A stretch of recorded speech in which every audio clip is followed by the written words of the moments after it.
Good morning everyone, कैसे हैं आप सब। उम्मीद करती हूँ आप लोग अच्छे होंगे। जैसा कि आप लोग स्क्रीन पे देख पा रहे हैं, आज हम पढ़ेंगे अपना अफसाना सुकून की नींद।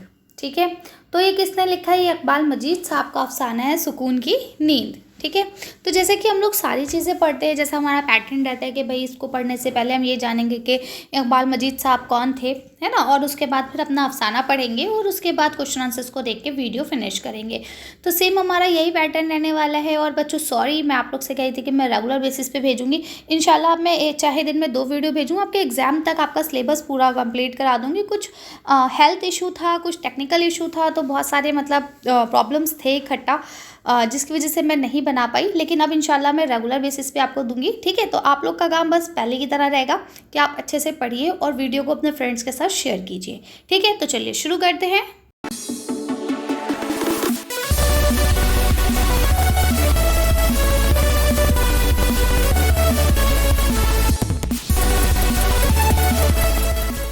इकबाल मजीद, तो इकबाल मजीद जो है वो 1934 में पैदा हुए थे। ठीक है, तो ये कहाँ पैदा हुए थे? इकबाल मजीद ज़िला सीतापुर, उत्तर प्रदेश में पैदा हुए थे। ठीक है, यानी सीतापुर में पैदा हुए थे। एमए लखनऊ यूनिवर्सिटी से किया।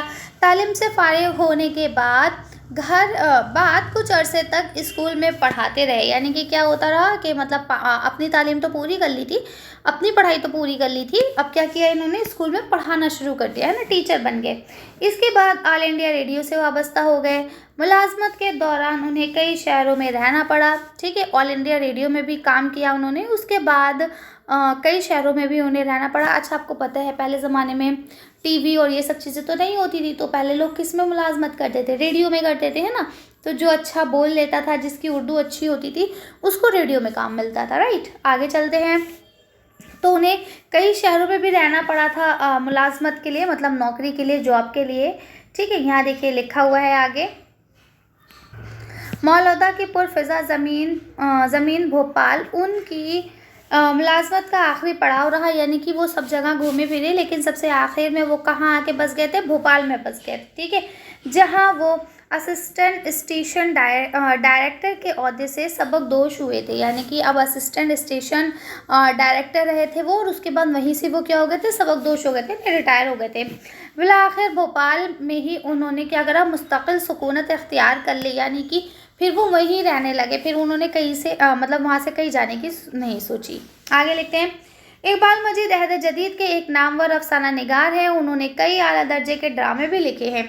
हालांकि वो हैं अफसाना निगार, लेकिन उन्होंने कुछ ड्रामे भी लिखे हैं। ठीक है, नमक और किसी दिन उनके 2 नावल भी हैं। ठीक है, यानी उन्होंने और नावल भी लिखे। इसके बाद देखिए लिखते हैं, 2 भीगे हुए लोग, एक खलीफा बयान, शहर बदनसीब और तमाशागर उनके अफसानों के मजमूए, क्योंकि वो अफसाना निगार थे, है ना। तो ये उनके 4 जो हैं क्या हैं? ये अफसानवी मजमूए हैं, जिसमें उनके बहुत सारे अफसाने क्या होंगे? शामिल होंगे। इकबाल मजीद का ताल्लुक उस नस्ल से है जो 1955 से 60 के बाद परवान चढ़ी। यानी इनका जो कहते हैं कामयाबी का जो दौर था, वो क्या था? 1955 के बाद से 60 तक का था। ठीक है, मतलब आगे भी रहा, लेकिन इस दौरान इन्होंने कामयाबी की राह ली है। ठीक है, इकबाल मजीद ने नए तर्ज के कई अफसाने भी लिखे, जिनने आज के इंसान की दाखिली और रूहानी उलझनों को मौजू बनाया गया है। अब आपसे पूछा जा सकता है कि इकबाल मजीद के जो अफसाने हैं वो किसका, उनका मौजू क्या है?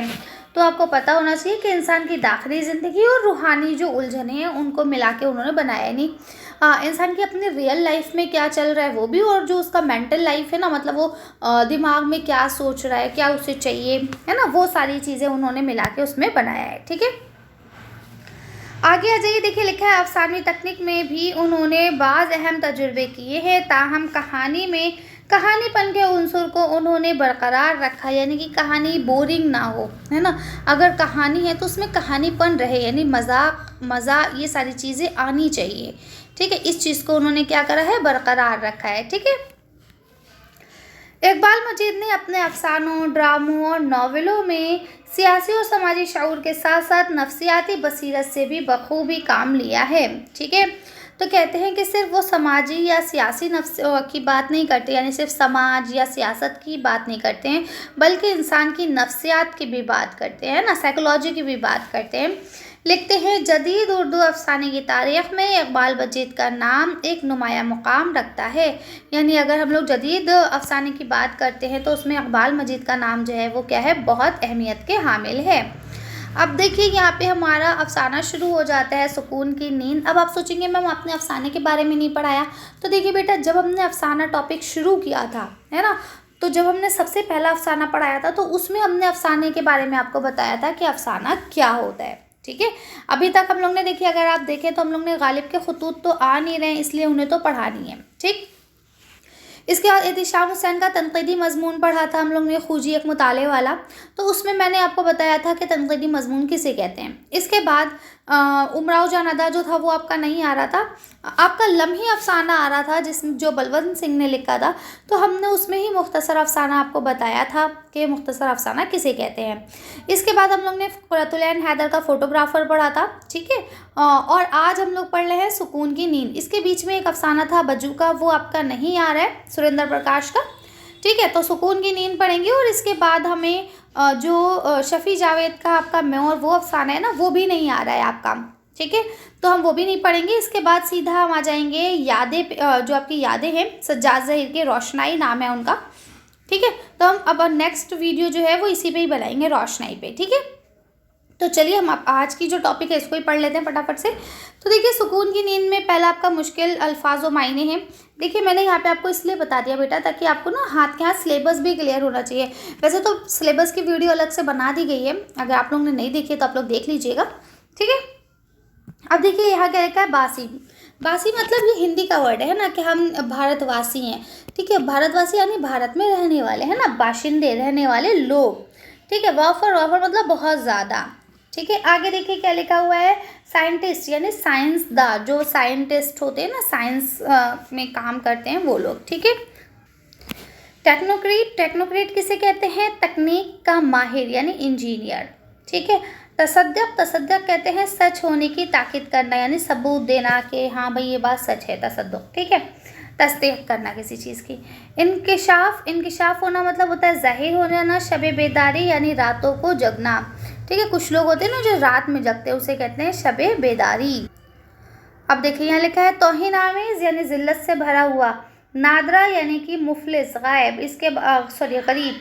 इसके बाद देखिए लिखा है, ख्वाब का यानी सोने का कमरा, जहाँ हम लोग सोने जाते हैं ना, बेडरूम जिसे कहेंगे। दास्तान, दास्तान किसे कहते हैं, जो किस्सा कहानी इनको सुनाता है, सॉरी लंबी होती है ना, उन किस्सा कहानियाँ, है ना, जिसमें एक के बाद एक के बाद एक कहानी आनी रहती है, उसे दास्तान कहते हैं।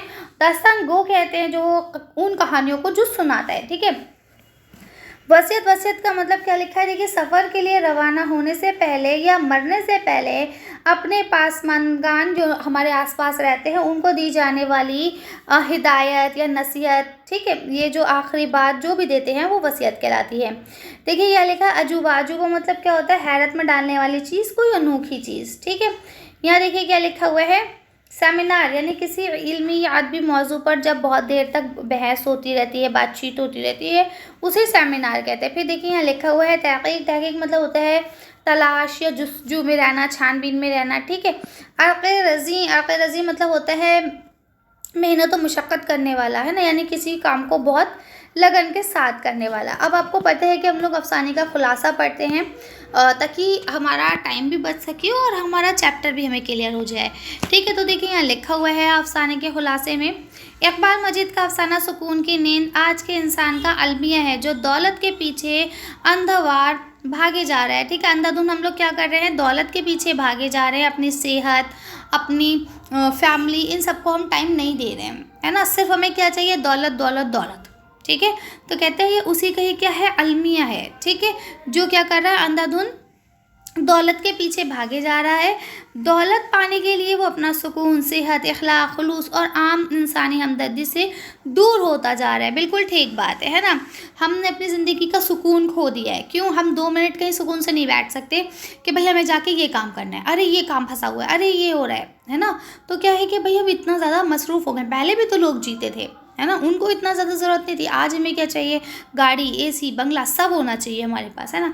अब हम हर वक्त अगर काम में लगे रहेंगे तो हम सोना, खाना पीना सब भूल जाएंगे, है ना। किसी भी चीज़ का एक मुकर्रर वक्त नहीं रहेगा तो इससे हमारी सेहत ख़राब हो जाएगी, है ना। अब हम अगर हर वक्त बिज़ी रहेंगे तो हमारे पास इखलाक करने के लिए भी टाइम नहीं बचेगा। इखलाक करने का मतलब ये कि भाई हम किसी से मिलेंगे ही नहीं, किसी से अच्छा व्यवहार ही नहीं कर पाएंगे, है ना। हमारे अंदर जो खुलूस है, नरमी है, वो सब क्या हो जाएगी, खो जाएगी। क्यों? क्योंकि हमारे अंदर चिड़चिड़ापन आ जाएगा जब हम आराम नहीं करेंगे, है ना। उसके बाद देखिए आम इंसानी हमदर्दी, उससे भी हम दूर हो जाएंगे। यानी अगर हमें रास्ते में कोई बीमार आदमी दिख रहा है या कोई मजबूर दिख रहा है तो हम उसकी मदद नहीं करेंगे। क्यों? क्योंकि हमें तो ये लगेगा कि भाई हम अपने ऑफिस के लिए लेट हो रहा है, अगर हम इसको मदद करने के चक्कर में लग गए, पता चला आधा घंटा और लेट हो गए। समझ रहे हैं? तो क्या इंसान सिर्फ मसरूफ़ हो गया है किस में? सिर्फ और सिर्फ पैसे कमाने में, है ना। उसने नेकियां कमाना या अच्छे काम करना बंद कर दिए। ठीक है, ऐसे ही इंसान की हालत को इकबाल मजीद ने दास्तानों और क़िस्सों के अंदाज में एक दास्तान गो की तरह बयान किया है। ये कहानी एक मुल्क हवा के बादशाह की है। ठीक है, ये मुल्क है, मुल्क क्या नाम है? हवा। ठीक है, मुल्क हवा के बादशाह की है, जो मरते वक्त क्या कर गया था? जो मरते वक्त जवान बेटे को ये वसीयत कर गया था कि बेटा अपने महल के सारे कमरे खोलना, मगर वो ताला कभी ना खोलना जो एक सुरंग के दरवाजे पर लगा हुआ है। ठीक है, और आपको पता है, जाहिर सी बात है, बिल्कुल जो काम हमसे मना करा जाता है कि ये मत करना, हमारा दिल दिमाग हर वक्त उसे कहता है कि यही काम हमें करना है, कि हमसे मना क्यों किया गया है, ऐसा क्या है वहाँ जो हमें रोका जा रहा है ना। तो उन्होंने कहा कि भाई सुरंग के दरवाजे पर जो ताला लगा हुआ है उसे मत खोलना, क्योंकि उस सुरंग में आग, पानी, मिट्टी और हवा एक साथ कैद हैं। बादशाह के इंतकाल के बाद शहजादे से ना रहा गया और आखिरकार उसने वो दरवाज़ा खोल ही दिया और उसमें दाखिल हो गया, जहाँ उसे दो तरह के आदमी मिले। एक वो जो जी रहे थे और दूसरे वो जो जीते जी मर रहे थे। आई बात समझ में? मैं आपको एक्सप्लेन करती हूँ।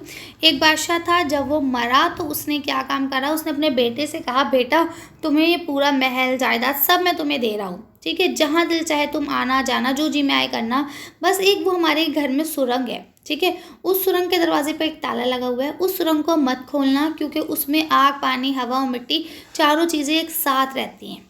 ठीक है, यानी वहाँ जाके तुम क्या हो जाओगे, परेशान हो जाओगे, तुम्हें वहाँ नहीं जाना चाहिए। ठीक है, अब बादशाह ये कह के क्या होता है, मर जाता है। जैसे ही बादशाह मर जाता है, शहजादे को सबसे ज़्यादा पेट में दर्द तभी होता है कि मैं जाके देखूं, है ना, कि भाई वहाँ क्या है, क्यों पापा मुझे मना करके गए कि तुम्हें नहीं जाना, राइट। तो सबसे पहले वहाँ क्या करता है, दरवाज़ा खोलता है, जाता है तो क्या देखता है, वहाँ दो तरह के लोग हैं। एक वो हैं जो जी रहे हैं, यानी जो मस्ती से लाइफ काट रहे हैं, और एक वो है जो जीते जी मर रहे हैं, यानी वो जिंदा तो है लेकिन क्या है, मरने से बदतर है। ठीक है, क्यों ऐसा है, चलिए देखते हैं। सबब मालूम करने, सबब मतलब वजह, है ना, वजह मालूम करने पर उसे पता चला कि मुल्क में वही जी सकता है जिसके पास ढेर सारा पैसा हो, क्योंकि वहाँ हवाओं के बजाय सारी ज़रूरतें पैसे से ही पूरी की जाती हैं। ठीक है, सिर्फ हवा को छोड़ दिया जाए, हवा के बजाय, है ना, बाकी सारी ज़रूरतें, जितनी भी ज़रूरतें हैं सब पैसों से ही पूरी होती, यानी जिसके पास जितनी ज़्यादा पैसे होगी, दौलत होगी, वही वहाँ पे जी पाएगा। शहजादे ने दुआ मांगी और हवा की देवी को बुलाया। ठीक है, अब आप सोचेंगे मैम ये देवी कहाँ से आ गई? बेटा देखिए, सीधी बात है, ये कहानियाँ ऐसी ही होती थी जिसमें बहुत सारे ऐसे कैरेक्टर होते थे जो अक्ली तौर पर हम एक्सेप्ट नहीं कर सकते। हमें लगता है कि मैम ये तो हो ही नहीं सकता, है ना, लेकिन दास्तान, नॉवेल, ये इनकी खूबी हुआ करती थी कि इसमें इस तरह के किरदारों को लाया जाता था, कैरेक्टर्स को लाया जाता था, ठीक है, जो हकीकत के तौर पर नहीं है। ठीक है, अब हवा की देवी आती हैं। जब देवी आई तो उसने कहा कि वो उन सबको रुपए पैसे से मालामाल कर दे ताकि वो सब आराम और सुकून से रह सके। आई बात समझ में?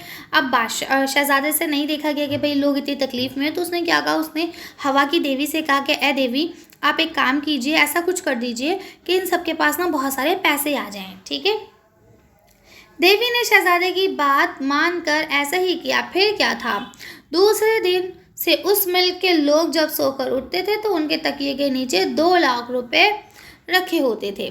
ठीक है, यानी अब उनको क्या हो गया कि जब वो सो के उठेंगे तो उनके तकिए के नीचे कितने रुपए मिलेंगे, 2 लाख रुपए मिलेंगे।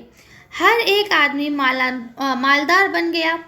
ठीक है, अब सब मालदार बन गए तो अब कहते हैं, मगर अब मजदूर ने काम करना छोड़ दिया क्योंकि उनके पास तो पैसे आ गए।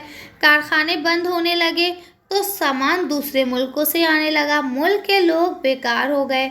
बाहर के मुल्कों ने चीज़ें महंगी कर दी। हुकूमत के होश उड़ गए। हुकूमत ने दानिश्वरों को जमा करके बहस व मुबाहिसा कराया और आखिरकार ये तय पाया कि चूँकि देवी ने शर्त लगाई थी कि रात को सोने के बाद तकिए के नीचे पैसे मिलेंगे, है ना, रुपए निकलेंगे, तो निकलेंगे, इसके लिए लोगों को रात में सोने ही ना दिया जाए। ठीक है, यानी कि कहने का मतलब ये हुआ कि अब देखिए आदमी सब अमीर हो गए, अब जब सबके पास पैसा है तो काम कौन करेगा? सबने काम करना बंद कर दिया। अब जब काम करना बंद कर दिया तो भाई खेती बाड़ी नहीं होगी तो गेहूं भी बाहर से आएगा, बाकी फैक्ट्रीज़ नहीं चलेंगी तो जो फैक्ट्री वाला सामान है वो सब भी बाहर से आने लगेगा। अब बाहर के लोगों को लगने लगा, दूसरे मुल्क के लोगों को, कि भाई ये लोग तो सब चीज़ें हमसे ही मंगा रहे हैं। अब जब से सब चीज़ें हम मंगा रहे हैं तो उन लोग ने भी क्या करा, पैसे बढ़ा दिए। अब जो वहाँ की हुकूमत थी उनके होश उड़ गए, उन्होंने कहा अरे भाई ये क्या हो रहा है, हमारे देश से तो बहुत सारी करेंसी जा रही है, तो ऐसे तो हम लोग गरीब हो जाएंगे। ठीक है, तो वहाँ की हुकूमत ने क्या करा, जो पढ़े लिखे दानिश्वर लोग थे उन सबको बुलाया और थोड़ी देर के बहस वगैरह हुई और मतलब कि भाई ये है नहीं ये है, इस तरह से सवाल जवाब हुए।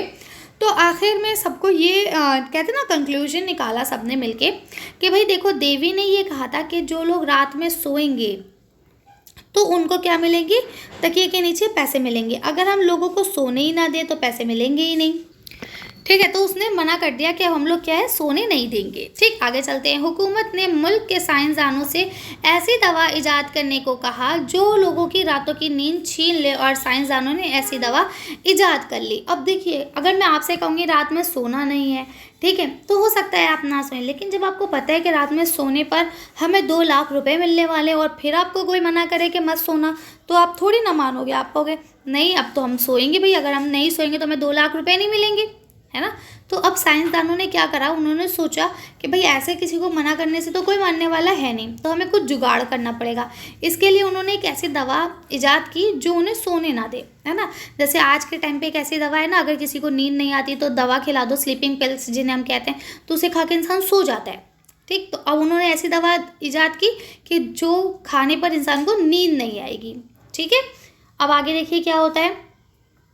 तो इजाद तो कर ली, फिर क्या था, ये दवा जबरन आदमी से ज़्यादा आबादी को पिलाई गई। यानी क्या हुआ, आधी से ज़्यादा जो आबादी थी उनको ये दवा पिला दी गई। कौन लोग, जो गरीब लोग थे, है ना, अब 2 लाख रुपए मिलने से अमीर हो गए थे, उन सबको क्या हुआ, जबरन ये दवा पिला दी गई। बस फिर क्या था, उन लोगों ने रात को सोना छोड़ दिया। यूँ हुकूमत ने एक बड़ा मुफलिस तबका तैयार कर लिया।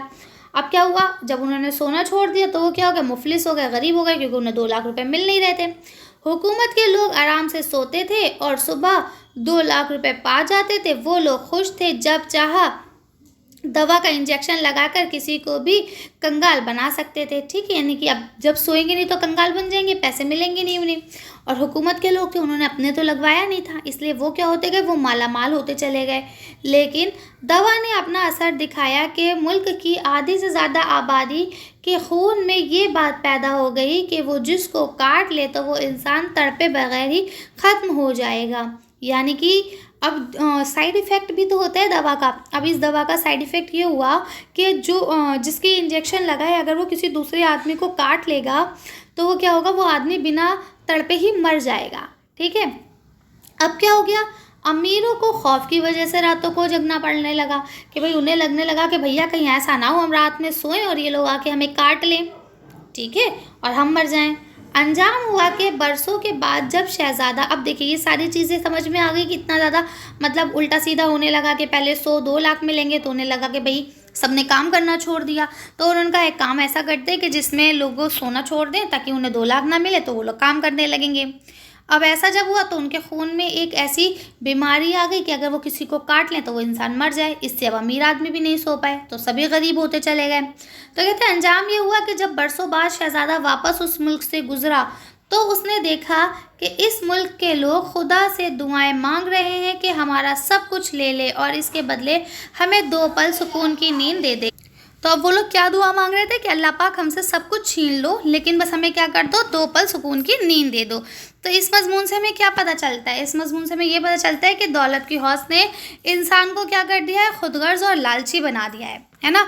और दौलत को हासिल करने की वजह से इंसान की रातों की नींद भी क्या हो गई है, ख़त्म हो गया है, दिल का सुकून जो है वो सब ख़त्म हो गया है। ठीक है, तो यहाँ तक था ये हमारा अफसाना। अब हम लोग शुरू करते हैं अपने सवाल जवाब, उसके बाद वीडियो को फिनिश करेंगे। अब देखिए यहाँ आपको पहला सवाल दिया है कि भाई शहज़ादे ने मुल्क हवा में क्या देखा था। तो क्या देखा था कि वहाँ पे उसने एक ऐसी दुनिया देखी थी जहाँ 2 तरह के लोग थे, एक वो जो जी रहे थे, है ना, और एक वो जो जीते जी मर रहे थे। आगे चलते हैं, अगला सवाल देखिए लिखा हुआ है कि भाई शहज़ादे ने हवा की देवी से क्या सिफारिश की थी। तो उसने ये कहा था कि भाई सबको ना इतने मतलब परेशान हाल हैं तो उन सबको मालामाल कर दो ताकि वो भी चैन और सुकून की ज़िंदगी जी सके। आगे लिखे 2-2 लाख रुपए मिलने के बाद लोगों के तर्ज ज़िंदगी में क्या फ़र्क पैदा हो गया, है ना। जब सबको 2-2 लाख रुपए मिलने लगे तो उन लोग ने काम धंधा करना छोड़ दिया, है ना, ऐशो आराम की ज़िंदगी जीने लगे, मस्त एकदम रहने लगे। ठीक है, अगला सवाल देखिए लिखा है साइंसदानों से क्या दवा ईजाद करने को कहा गया और क्यों कहा गया। तो क्या दवा थी, ऐसी दवा थी कि जिसे लगाने पर इंसानों को रात में नींद ना आए। ठीक है, और ताकि वो लोग जो हैं सोए ना, और सोने से क्या होगा, अगर वो सोएंगे नहीं तो उनके पैसे नहीं मिलेंगे तो वो सब काम करने में लग जाएंगे। अगला सवाल देखिए यहाँ लिखा हुआ है लोगों पर नींद के इंजेक्शन का क्या असर हुआ। तो उनका ये असर हुआ कि अगर वो किसी को काट लेंगे तो बिना तड़पे ख़त्म हो जाएगा, यानी इंसान मर जाएगा अगर वो किसी को काट लेते हैं। अगला सवाल लिखा है दौलतमंदों ने आखिर में खुदा से क्या दुआ मांगी। ये दुआ मांगी कि या अल्लाह तू मेरा सब कुछ छीन ले, है ना, बस हमें 2 पल के लिए सुकून की नींद सोने दे। ठीक है, तो ये भी हमने चैप्टर पढ़ लिया है, क्वेश्चन आंसर्स भी डिस्कस कर लिए हैं। उम्मीद करती हूँ सारी चीज़ें आपको क्लियर हो गई होंगी। अगर कोई डाउट है, कोई कन्फ्यूजन है तो आप लोग कमेंट करके पूछ सकते हैं। बाकी आपसे सेम वही रिक्वेस्ट है कि बेटा आप लोग खुद देखें वीडियो, अगर आपको पसंद आ रही है तो लाइक कर दें, और कैसी लगी वीडियो तो ये कमेंट में ज़रूर बताया करें, ताकि मुझे कहते हैं ना एक हिम्मत मिलती है कि हाँ भाई अगर हम बच्चों के लिए काम कर रहे हैं तो बच्चे भी उसे सपोर्ट कर रहे हैं, राइट। और अपने फ्रेंड्स के साथ शेयर कीजिए कि उनको भी उर्दू पढ़ने में आसानी हो, सहूलियत मिल सके। ठीक है, चलिए तो मिलते हैं नेक्स्ट वीडियो में। Thank you for watching.